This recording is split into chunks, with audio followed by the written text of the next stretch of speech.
This video is sponsored by Paleao Games and the Kickstarter for their new book, Professor Primula's Portfolio of Paleontology. A book I helped write, by the way. Yeah, your boy's work is getting published in a book. After my Bone Sculptor Artificer video, Paleao Games reached out to me and asked if I wanted to help work on the subclasses for their next book. They offered to pay me to do what I already do and talk about dinosaurs.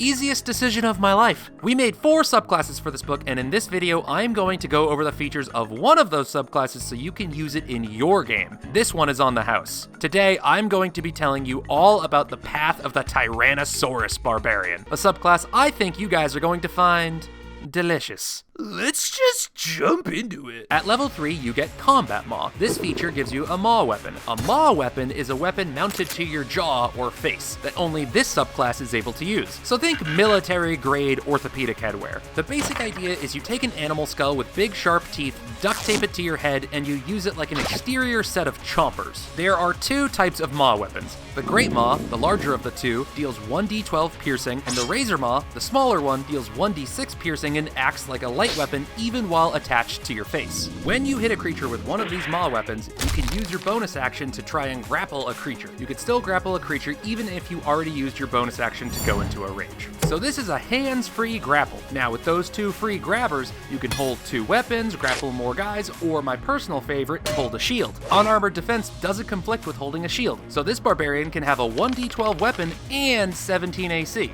Not bad. But wait, there's more. If you attempt to grapple a creature your size or smaller, they make their skill check or saving throw if you use the 2024 rules with disadvantage. If it's one size larger than you, they roll normally. And if you are using the 2014 grappling rules, you can roll that contested athletics check with advantage if you are in a rage. Getting bit by this barbarian is bad news. If the enemy is the same size as this barbarian, their chances of escaping are not great. It's like trying to get a toy back from your dog. It's not gonna happen. It's just not. I don't care if it's a chew toy or your own arm, that barbarian wants it more than you do. Now the barbarian cannot attack other creatures with its maw weapon without breaking the grapple, but he can attack the creature that is currently locked in his jaws while maintaining his hold on that poor creature. This guy is in a painful, toothy prison. I imagine the attack against a creature grappled this way would look like the barbarian shaking his head around violently, making the puncture wounds from its teeth wider and wider, like a fox catching prey or how a dog ragdolls a toy. This kind of brings into question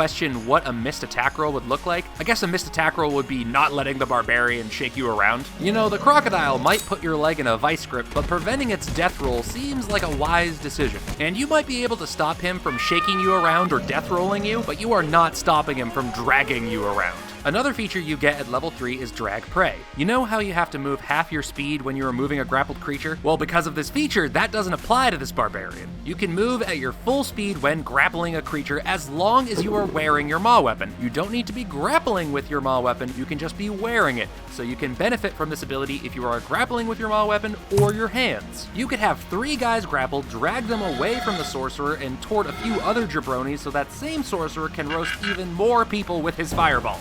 Now those dwarves have a nice sear on them. A very, very good-looking sear. So good-looking, one might even be tempted. And the maw weapon has so much potential for flavor. It could be made from the skull of a Utah raptor, a saber-toothed tiger, or a hippo. Yeah, that's a hippo skull. This skull looks like it belongs in Digimon, but that is a skull from a real animal that is on Earth right now. Oh, a hippo has a big skull. A lot bigger than a human head. Maybe a hippo skull might be too big to mount on your face. I mean, unless you have like massive traps. The amount of duct tape you would need to get this to stay on your face would like bankrupt you. But luckily, when you take this subclass at level 3, this maw weapon magically appears in your inventory, gifted to you by a mysterious Tyrannosaurus deity. So it's safe to assume the maw weapon is custom made to comfortably attach to your face. And yes, I said Tyrannosaurus deity. We're not messing around. When you hit level 3, you get this weapon. No DM story reason necessary, no downtime needed, no paying a visit to your local bone sculptor to get one made. Every subclass gets their abilities immediately at level 3, and so will you. The T.rex god said so. Obviously, you can do whatever you want as a DM as to how they get their maw weapon. Maybe they fashion it from a recently slain creature. Maybe they find one in the Lost and Found. But DMs, just don't make them go several sessions without getting their level 3 ability, okay? That is why we put this text here. It's also the canonical reason in the lore of this book as to why people have these maw weapons. But why would a T-Rex T-Rex god care about this goofy little guy that would make a better meal than a vassal? Well, mainly because Limos is trapped in the dark layers of the abyss and cannot sate endless and ravenous hunger. Only through these weapons-ending lives can she momentarily appease the bottomless void that is her stomach. Do not deny yourself your beasthood, bare her teeth, and let the crimson flow through the street! Now that's just the lore for this deity in the book, and yes, this does lean heavily on the theme of hunger, but that doesn't mean this barbarian is going to eat those perfectly cooked dwarfs. That would be cannibalism, arguably. That T-Rex demon who gave you the maw weapon isn't necessarily a cannibal, it's just doing what predators do and consuming prey. Nothing about a T-Rex is cannibalistic. Ignore that. That is not relevant. That is a contested claim among paleontologists. Last thing they get at level 3 is an out-of-combat ability called Dinosaurian Presence. When you make an intimidation skill check, if you are the same size or larger than your target, you roll that intimidation check with advantage. I mean, I would be scared of this guy. This guy's a hookup with T-Rex Satan. This feature also gives you access to this cantrip, which you can even cast during a rage. Unlike the new thaumaturgy spell, you can intimidate using your strength or any ability modifier instead of just only your charisma modifier. We added this so amidst your bloodthirsty fury, you can bite a dwarf's head off in self-defense, not in hunger, then scare the remaining enemies by doing the big T-Rex roar from Jurassic Park.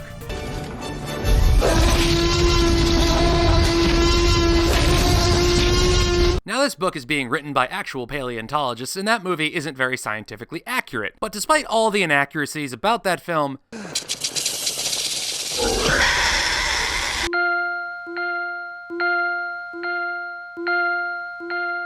paleontologists still love this movie. To be fair, the dinosaurs in that movie did have frog DNA shoved in there, so it makes sense that they are not completely accurate, but my counterpoint to that is, if there is frog DNA mixed in with the dinosaurs, I would have liked to have seen a really big frog.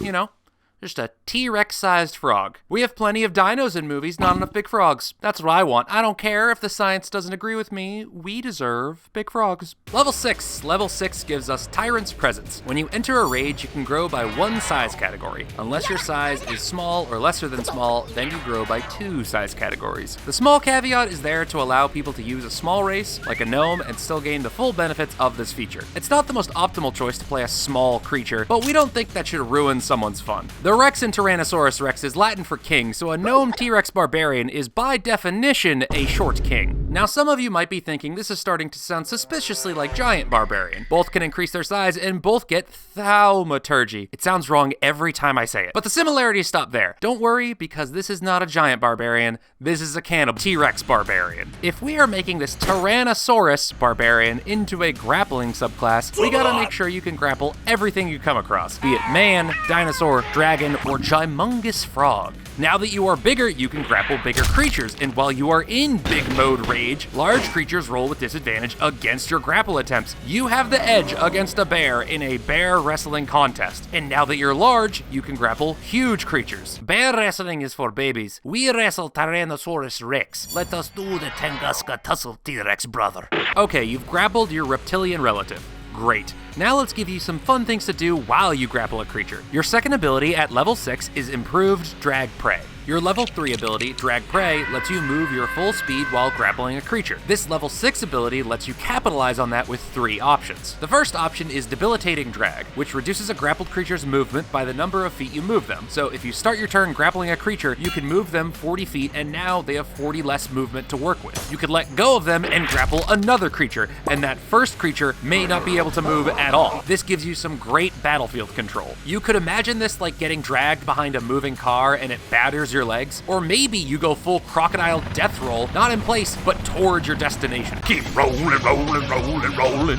The second option of Improved Drag Prey is Drag and Shake. When you move a grappled creature, you can have them make a Constitution saving throw. On a failure, the creature drops 1 item of your choosing that they are holding. You can have them drop it at any point during your move. So you can have them drop their weapon at the start of your movement and then move that creature as far as you can away from that weapon, or better yet, because everyone has 1 free object interaction per turn, just take the weapon. Just take it. Your weapon is mounted to your face, so you probably have a free hand anyway. Their weapon is now your weapon. If you grapple a caster and their spells need a material component, that means they're using a wand or a staff or something, so take their wand to limit their spell options. That wand is yours now. Ooh, a wand of fireballs. Don't mind if I do. I'm taking this to the pawn shop. This is the ideal class for mugging someone. You can mug your foes in a literal shakedown. Okay, all those are fine and dandy, but what if I'm fighting a big monster that doesn't use wands or weapons? What if I don't need to keep rolling? Well, that's where the third option comes in, opportunistic drag. When you drag your prey into the melee attack range of an ally, they can use their reaction to make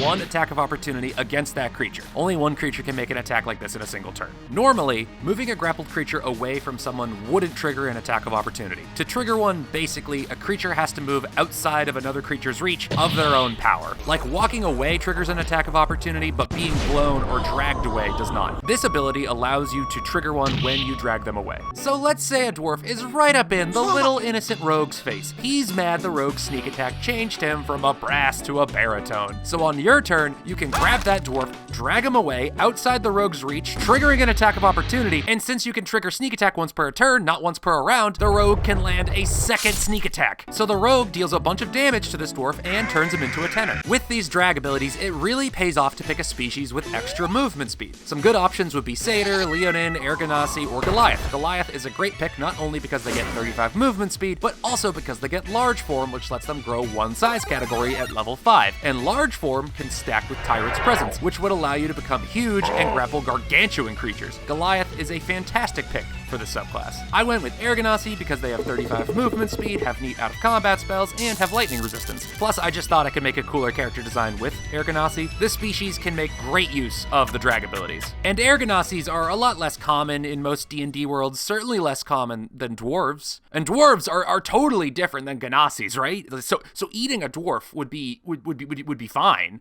I mean, it wouldn't even technically be cannibalism if an Ergonasi ate a dwarf. Cannibalism is the act of eating your own species, and the 2024 rules says a dwarf is no longer a race, it's a species. And this guy isn't a dwarf, and the Merriam-Webster dictionary defines cannibalism as the eating of the flesh of an animal by another animal of the same kind. And I don't know what the word nuance means. So, eating a dwarf when you're not a dwarf, it's like hunting and eating a deer. Same thing. But none of that matters because no one is actually eating a dwarf. It's hypothetical. Just a fun hypothetical we're doing, guys. Come on. Lighten up. You're acting weird. Level 10, precognitive predation. Okay, so what is one of the hardest things to deal with as a grappler build? Teleporting. Why try and escape out of a grapple when this Eladrin can simply bamf away like Nightcrawler? You could put this guy in the walls of Jericho, but it doesn't matter if they can just instant transmission right out of there. So with precognitive predation, if a creature is within reach of your maw weapon and tries to teleport away, you get an attack of opportunity as a reaction. If the attack hits, the creature is grappled and their resource is expended, but they don't teleport. Hey, Freak Show! You're going nowhere! Now you can really lock down those magical miscreants. Just think, if this T.rex barbarian was at WrestleMania 36, John Cena would not have gotten sent to the Shadow Realm. That sounds like I'm making a joke, but that is basically what happened.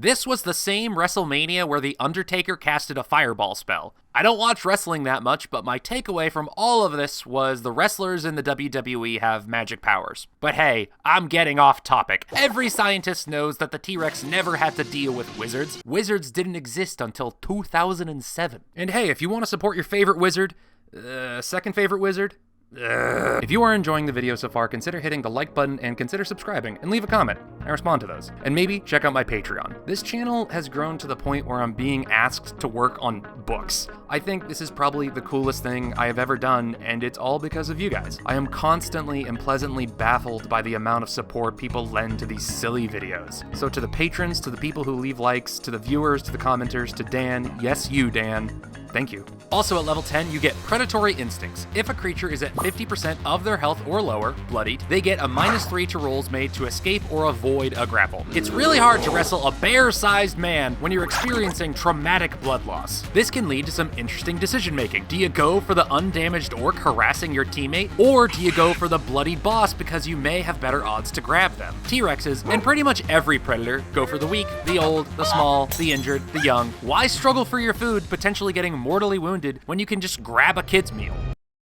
So hypothetically speaking, let's say I already found a dwarf that is no longer alive. I mean, I don't have to eat because I'm a skeleton, but like, what if your friend has these like intense cravings and it just so happened the cravings, were for dwarf? Is that really any different than craving a hamburger? Cows can talk in D&D, plants can talk in D&D, so a cow isn't that different, from a dwarf. You have to use magic to talk to the cow. Well, you gotta learn dwarvish to talk to the dwarf. So, you can't speak cow, but it's okay to eat them. A cow and a dwarf aren't that much different, if you think about it. Level 14, Titanic Predator. This feature allows you to grow one additional size category when you activate your rage. So now you can be a huge creature. You can be a gargantuan creature if you have a large cast on you by a friend, or you're a Goliath. Also, you can attack other creatures with your maw weapon, even while your maw weapon is grappling a creature. Or should I say creatures, because you can now grapple 2 creatures at once with your maw weapon. These exterior dentures you have can hold 2 storm giants at once, and if you hit one of the creatures in your maw weapon with an attack roll, the other creature takes damage equal to your strength modifier. This answers the age-old question that has stumped philosophers and men of great intellect for years. What that mouth do? Well, the mouth do that. The mouth do that. Feel the power of getting chewed on! Now, I understand that at this point, a bunch of you may have been slightly morally revolted at my word choice, but I feel like if you just hear the Tyrannosaurus barbarian out, you'll realize there is no cannibalistic intent here. T.rex barbarian, you would never eat another person, would you? I never met a dwarf I didn't like the taste of. Okay, that was a bad idea. Look, guys, this is the first time my work is going to be published into a book. I'm not gonna waste that opportunity on a really dumb gag. You guys wouldn't want a cannibal barbarian, and I know what you guys want. Let's look at some of the comments you all left on the Dragon Monk video. Dragons are kind of similar to a Tyrannosaurus Rex. In that video, I said this: where do the wings go at the end of your turn? Does your body absorb them? Or do they fall off you like a reindeer's antlers fall off their heads, littering the ground with discarded body parts? Leave a comment down below on how you would recycle your residual meat flappers. And you know how you guys responded to that? Oh, so many of you said you would eat the meat flappers. Like, so many.